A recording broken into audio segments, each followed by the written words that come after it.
अंग्रेजी में कहते हैं ट्रायंगल। बोलो ट्रायंगल। ट्रायंगल। ट्रायंगल। त्रिभुज को अंग्रेजी में कहते हैं ट्रायंगल। अगर इसका उच्चारण भी अगर हम लिखना चाहें तो ऐसे कर सकते हैं, ट्रायंगल। ट्रायंगल। आज हम ये पढ़ेंगे, देखेंगे ट्रायंगल या त्रिभुज किसे कहते हैं। त्रिभुजाकार आकृति कोई देखे हो सब लोग? Yes sir.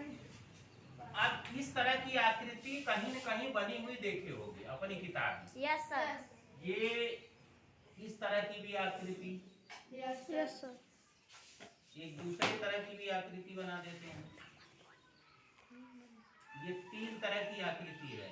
अगर हम नाम दे दें A B C E R X Y Z, तो हमारे पास ये 3 त्रिभुज हैं।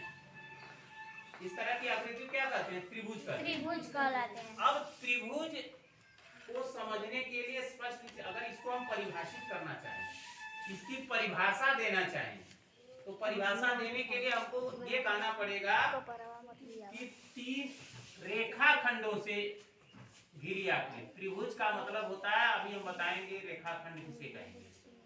त्रिभुज का मतलब होता है 3, बोलते रहो, 3 रेखाखंडों से घिरी आकृति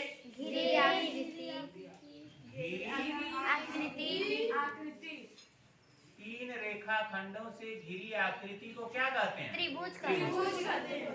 अब यहाँ एक शब्द आया है रेखाखंड। रेखाखंड किसको कहेंगे? अब यहाँ ध्यान देना सब। अगर हम यहाँ पे 3 फिगर बना रहे हैं,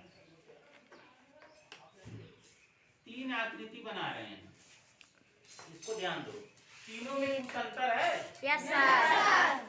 पहली आकृति में दोनों तरफ क्या बना है? तीर। दोनों तरफ तीर बना, इसका क्या मतलब होता है? रेखा। यह आकृति दोनों तरफ अनंत तक विस्तृत है, मतलब अनंत तक इसकी लंबाई इधर भी है और पीछे की तरफ भी है। इसको हम लोग कहते हैं, क्या कहते हैं? रेखा।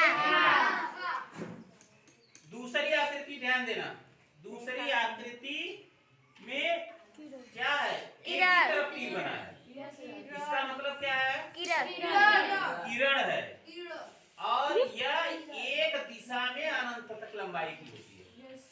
इसकी एक प्रारंभिक स्थिति होगी, मतलब इधर की तरफ नहीं जाएगा, केवल एक दिशा में अनंत तक जाएगी। तो इसको क्या नाम देते हैं हम लोग? और तीसरी आकृति ध्यान दीजिए, इसमें तीर कितने बने हैं? एक को नहीं, एक भी तीर नहीं है। इसका मतलब है इसकी लंबाई न तो इधर की तरफ जा रही है, न तो पीछे की तरफ जा रही है। लंबाई निश्चित है, यहाँ से यहाँ तक इसकी लंबाई निश्चित है। इसको क्या कहेंगे? रेखाखंड। और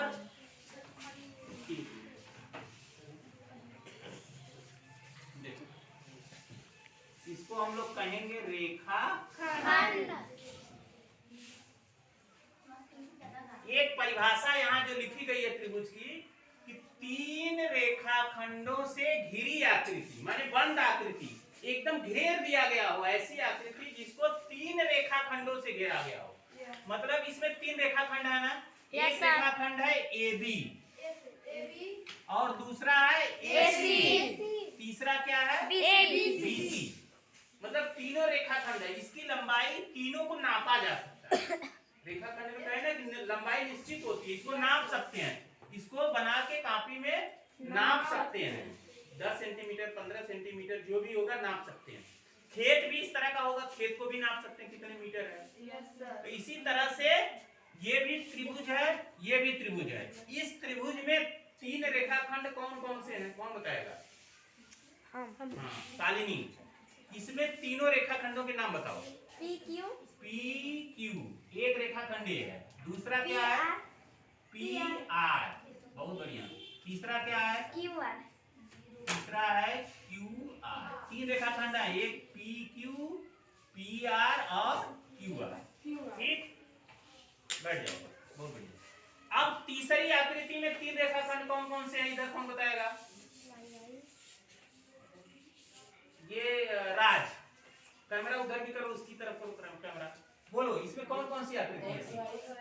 पहली रेखाखंड है एक्स वाई, दूसरा रेखाखंड कौन सा है? एक्स जेड, तीसरा वाई जेड। ठीक, बैठ जाओ, बहुत बढ़िया। अब यहाँ पे हम ध्यान दे रहे हैं, ये जरूरी नहीं है कि रेखाखंडों का नाम हम इसी क्रम में लिखें, हम पहले कोई भी लिख सकते हैं।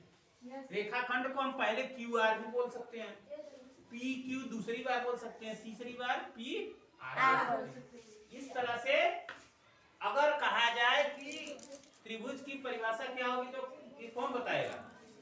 त्रिभुज किसे कहते हैं? 3 रेखाखंडों से घिरी आकृति को त्रिभुज कहते हैं। सब लोग हमारे साथ एक साथ बोलो, 3 रेखाखंडों से घिरी आकृति को त्रिभुज कहते हैं। बहुत बढ़िया, ठीक, समझ में आ गया सबको? Yes sir. तो आज का क्लास यहीं तक। जय हिंद।